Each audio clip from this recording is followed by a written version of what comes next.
Tātad mēs runājam par sezonalitāti un pārbaudīsim, vai šīs procesa minētais ir vai nav sezonāls. Redzat vai neredzat ekrānu? Jā, Zoomā var redzēt un dzirdēt. Ierakstīns ir. Labi. Tā. Un vēl man vajadzēs lineārā trenda modeli. Tātad šo te.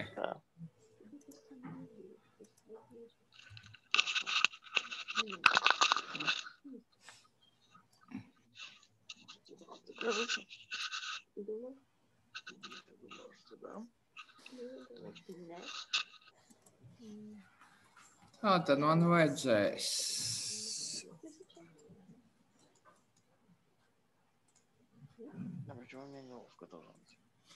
Man vajadzēs perioda numuru, Y un lineārā trenda modeli.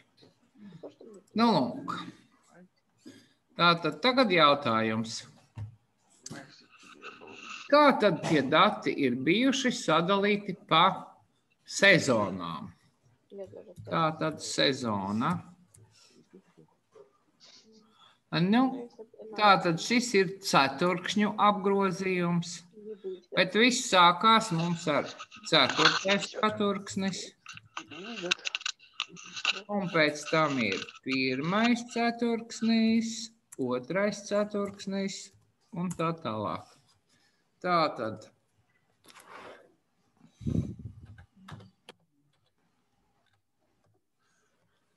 Atzīmējot, kuri tad ir 4. ceturkšņi.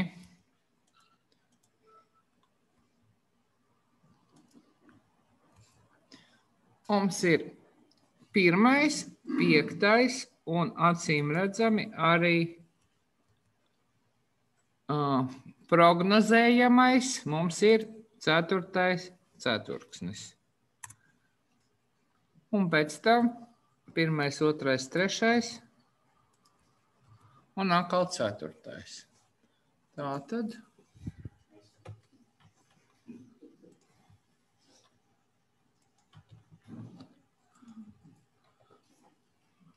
Pirmais, 2., 3. Tā. Rēķināsim individuālos indeksus I. Individuālais indeks I tiek rēķināts kā reālais Y dalīts ar lineāro. Tātad. Individuālais indeks I ir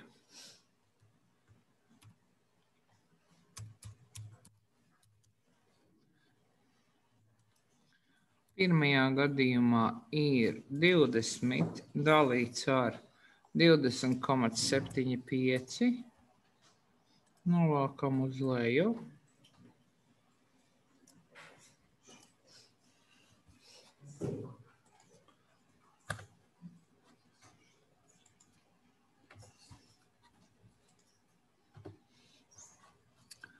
Un esam ieguvuši 8 individuālos indeksus. Rēķinot sezonālo indeksu,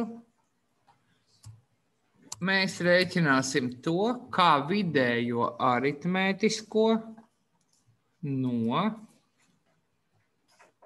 individuālajiem indeksiem. Rakstam.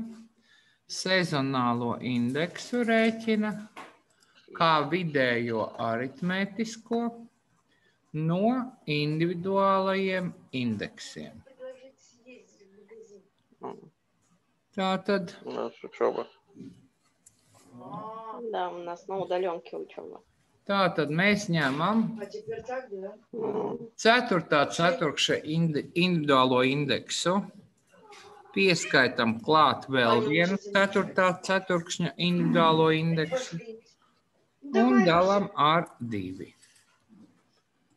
Tātad apzināmies, kur tad mums ir šie individuālie indeksi. Mums ir šīs 0,96, Ну, заберите его уже Un тогда. šis 1,03. Saskaitam un dalam ar Kā 2. tam vēl bez pasniedzējas iet fonā mikrofons? Да не пойдет, он выкинь его просто. Кто там по-русски говорит? Выключите микрофон. Nedzird. Labi. Dzird. Labi, un tātad. Mums ir izdevies izrēķināt 4. ceturkšņa sezonālo indeksu. Kur vēl mēs rakstīsim šo pašu indeksu? 2 vietās.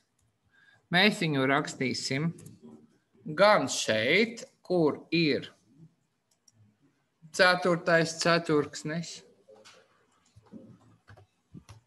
gan arī apakšā 9. periodā, kuru mēs prognozējam.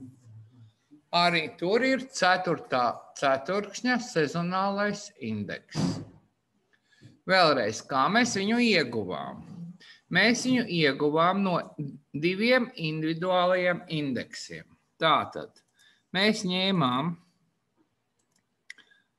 0,96 un 1,035 un rēķinājām vidējo no šiem te abiem 2 indeksiem un ierakstījām kā 4. sezonas indeksu visās 3 vietās, kur tas bija nepieciešams. Tieši tāda pati situācija ir ar 1., 2. un 3. ceturkšņa indeksiem. Mēs no 2. 1. ceturkšņa indeksiem izveidosim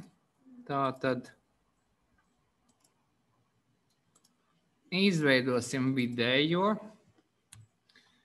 0,98 plus 1,09 un dalam ar 2. Iegūstam 1,038. Un šo 1,038 mēs ierakstīsim arī tur, kur ir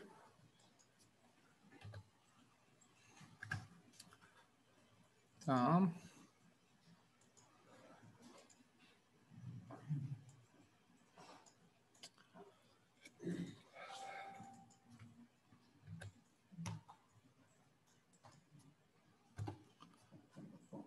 Pirmie ceturkšņi.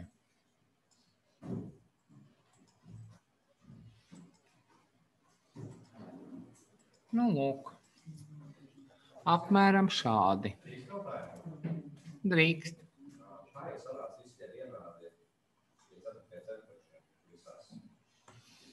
Es viņu tur ierakstīju.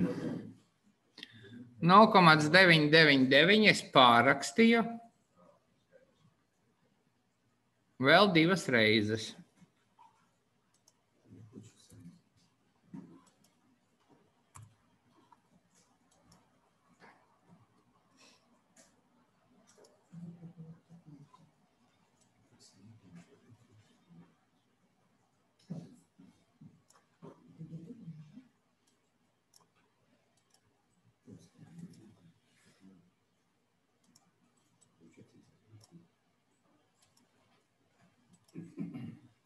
Nu, lūk.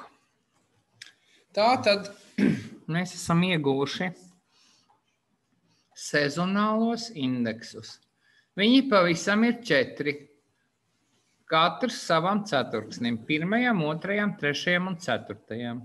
Un visur tur, kur ir 1. ceturksnis, tur sezonālais indeks būs 1,038. Tur, kur 2. ceturksnis, tur 0,97.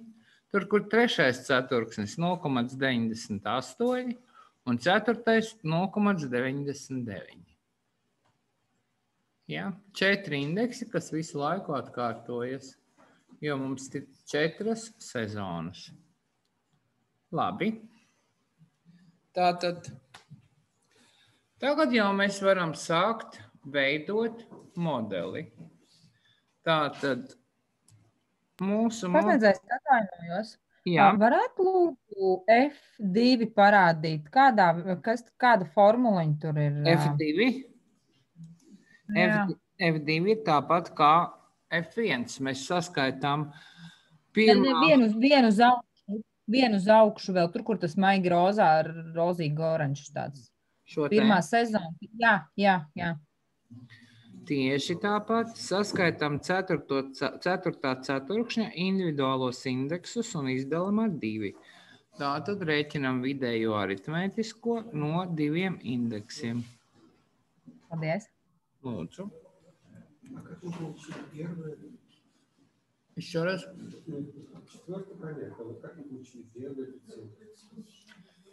Pirmais ceturksnis mums ir šeit un šeit. Viņu individuālais indeks tiek rēķināts tātad kā vidējais no šiem 2 indeksiem. Otrajam ceturksnim arī vidējais no 2 indeksiem. Trešajam ceturksnim vidējais no 2 indeksiem.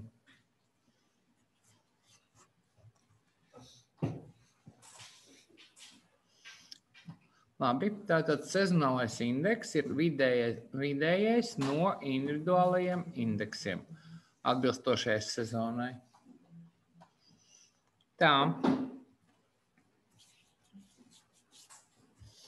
Tālāk.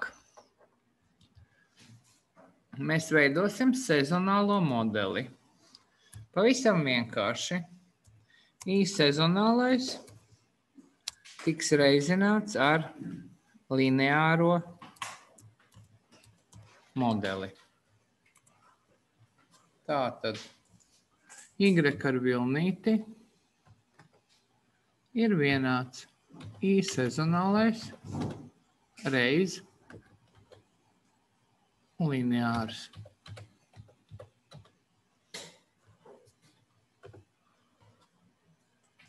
Sezonālais bija šeit. Tātad mēs reizinām 0,999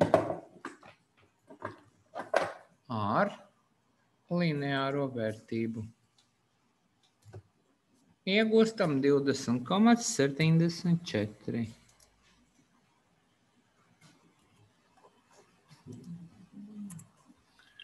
Un velkam uz leju. Kā prognozi 9. periodam tai skaitā.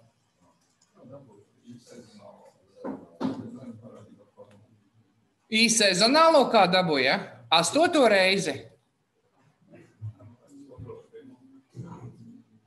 Visiem acis uz tāfeli. Sezonālo dabūn kā vidējo aritmētisko no atbilstošo sezonu individuālajiem indeksiem. 4. ceturksnim individuālajie indeksi ir 2, 0,96 un 1,035. Abus saskaitījām, izdalījām ar 2. Tā ir vidējā vērtība. Lūk, 0,99. Ierakstījām atbilstoši 4. ceturksnim šeit, šeit un šeit.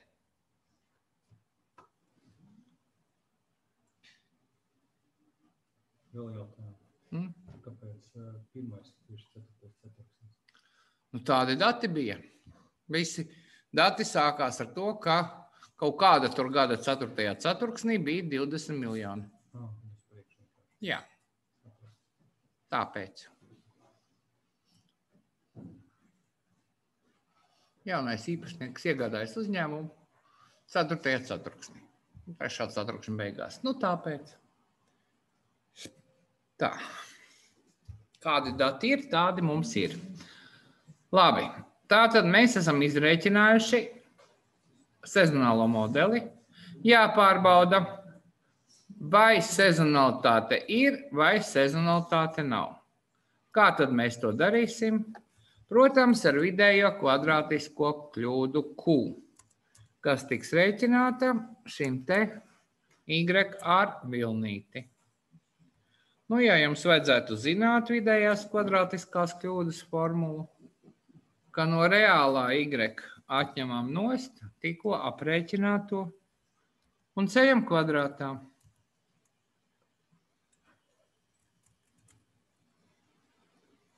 Un ceļam kvadrātā. Tā. Labi.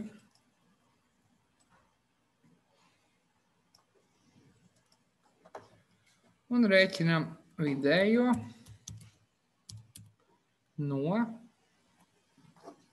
šo te starpību kvadrātiem.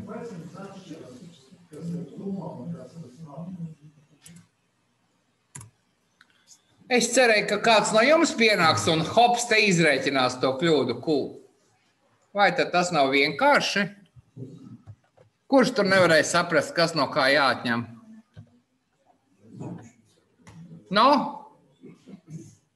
No reālā y, no 20, mēs atņemam ko?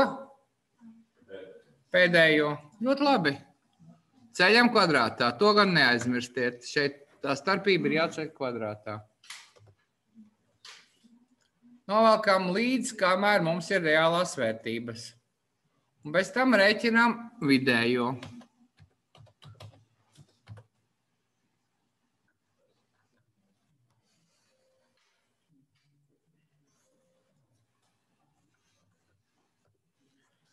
Viens 1,27. Salīdzinām ar trendu.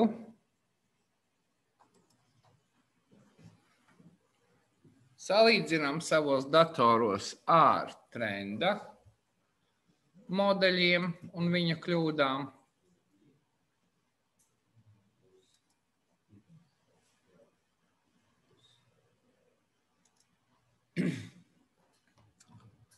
Un veidosim vienu skaistu tabuliņu, kas saucās rezultāti.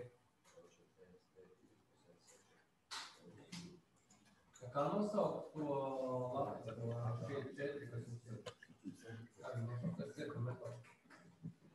Trenda metode bija iepriekšējā, un šī ir sezonālā. Sezonālā.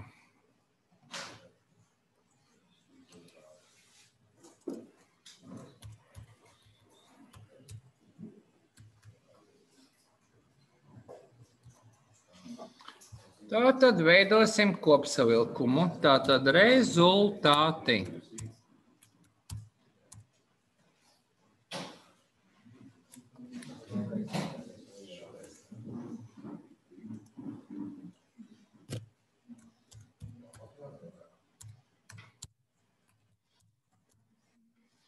Veidosim tādu tabuliņu. Metode.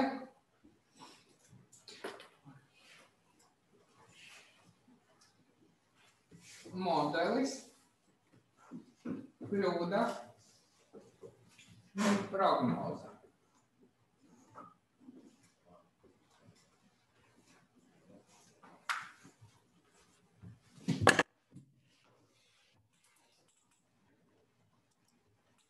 Tātad metode,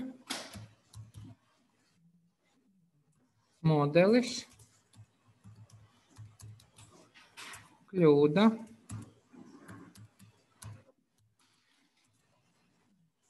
un prognoze.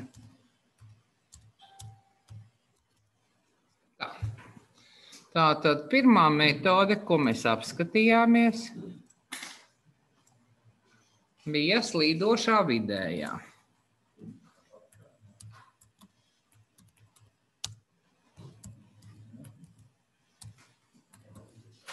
Slīdošā vidējā metode.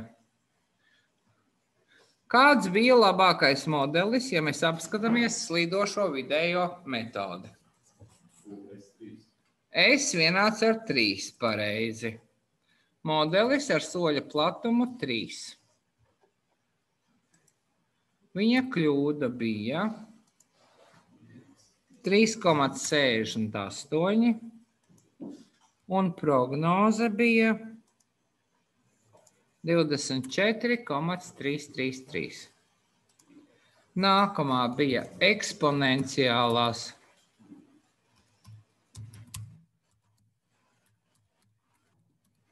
nogludināšanas,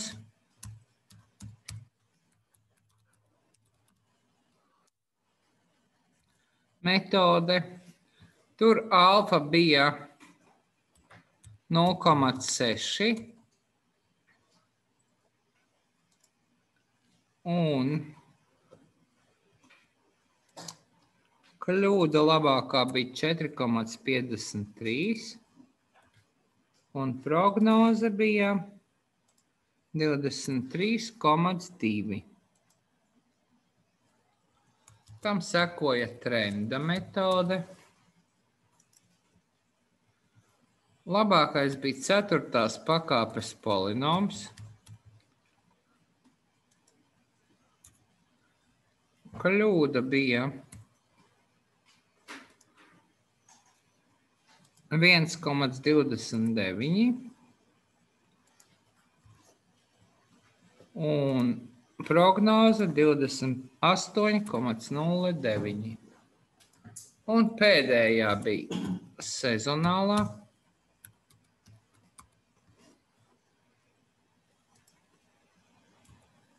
Tur tikai viens modelis vien ir, nav ko rakstīt pie modeļa, bet kļūda ir 1,27 un prognoze ir 25,59.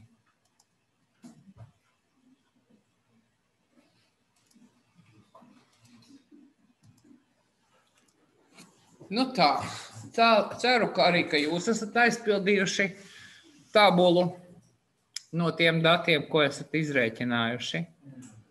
Un jau mēs varam runāt, ka mazākā kļūda no visām ir sezonālajam modelim.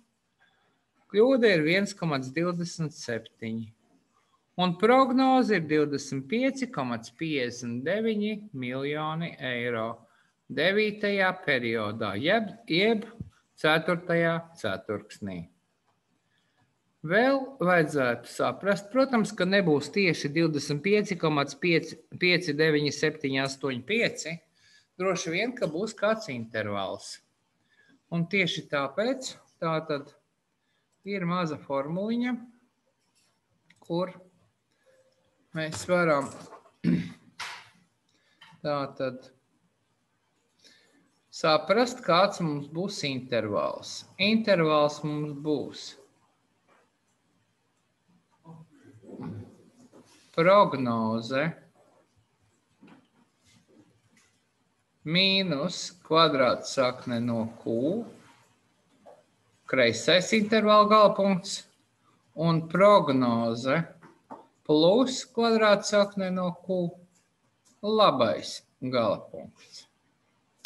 Tātad šādu intervālu mēs varam aprēķināt.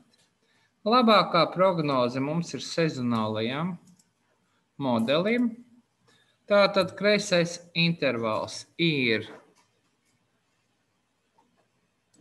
prognoze mīnus kvadrātsakne raksta SQRT, square root. Kvadrātsakne mīnus, prognoze mīnus kvadrātsakne no kļūdas, kreisais galapunkts, un prognoze plus SQRT no kļūdas ir labais galapunkts. Tātad intervāls sanāk 24,46 līdz 26,72.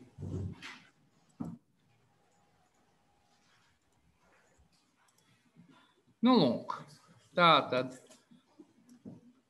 ar 95% lielu ticamību varam apgalvot, ka apgrozījums būs robežās no 24,5 līdz 26,7 miljoni eiro.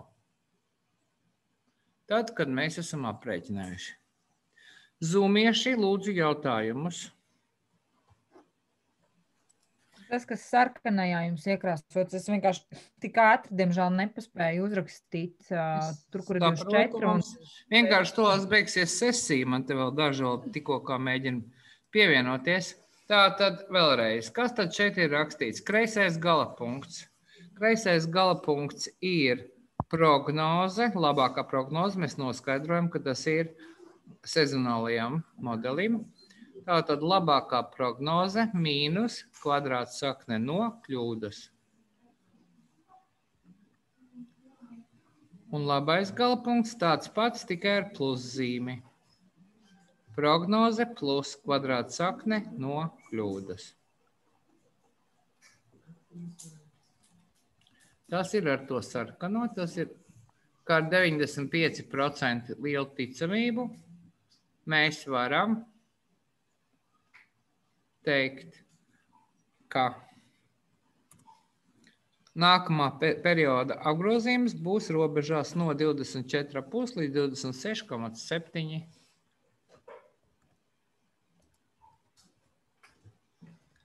Tā, vēl jautājumi?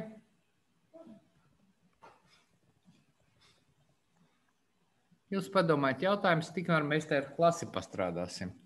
Tātad viņi arī visu laiku neko nedarīja. Noteikti, vai ne? Neko nerēķināja. Un tātad, vai jūs piekrītiet, ka tā, ka jūs apskatāties visus datus, ka šī te ir mazākā no visām kļūdām? Tik tālu jūs man piekrītat. Tātad šī ir labākā prognoze. Un tieši labākai prognozei mēs veidojam intervālu.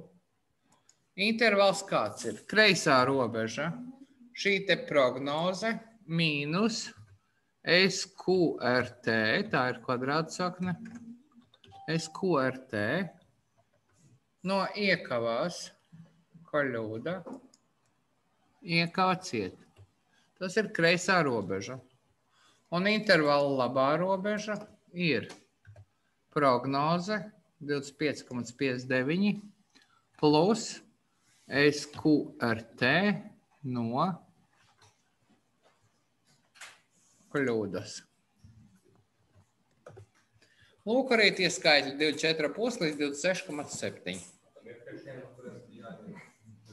Kas no kurienes jāņem?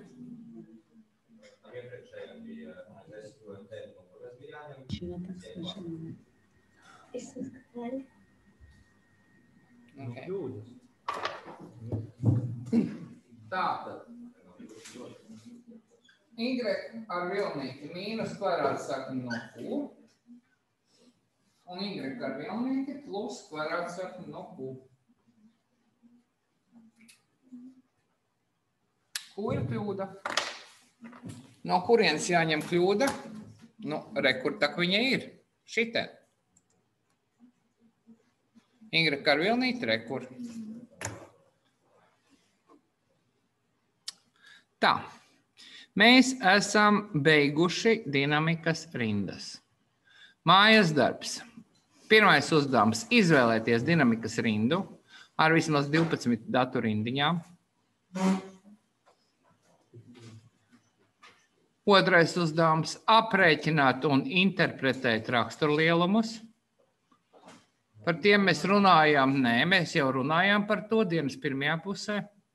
Aprēķināt un interpretēt raksturlielumus. Atceraties delta, kas bija absolūtais pieaugums, augšanas temps un pieauguma temps. Nu, lūk. Un trešais uzdevums ir ar vismaz vienu metodi prognozēt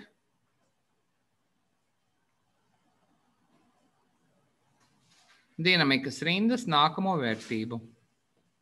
Ar vismaz vienu metodi prognozēt dinamikas rindas nākamo vērtību.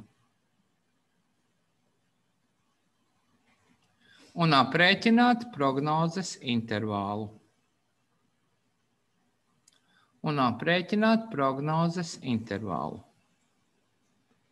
Jūs taču neaizmirsāt, ka mēs tikko kā izskatījām prognozes intervālu. Nu, lūk, neslēpšu, jo vairāk metodes, jo augstāka atzīme. Bet vismaz. Kāda korelācija Kas ir korelācija? starp atzīmju daudzu, lielumu un metožu skaitu?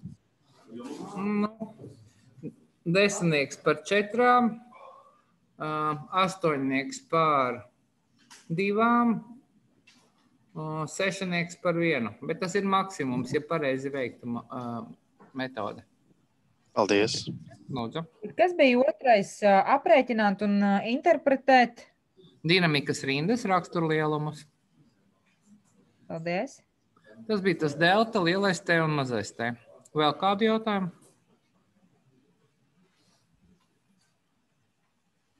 Tā, tagad minūte palikusi. Tā tad man atkal vajadzēs pusstundu klasei.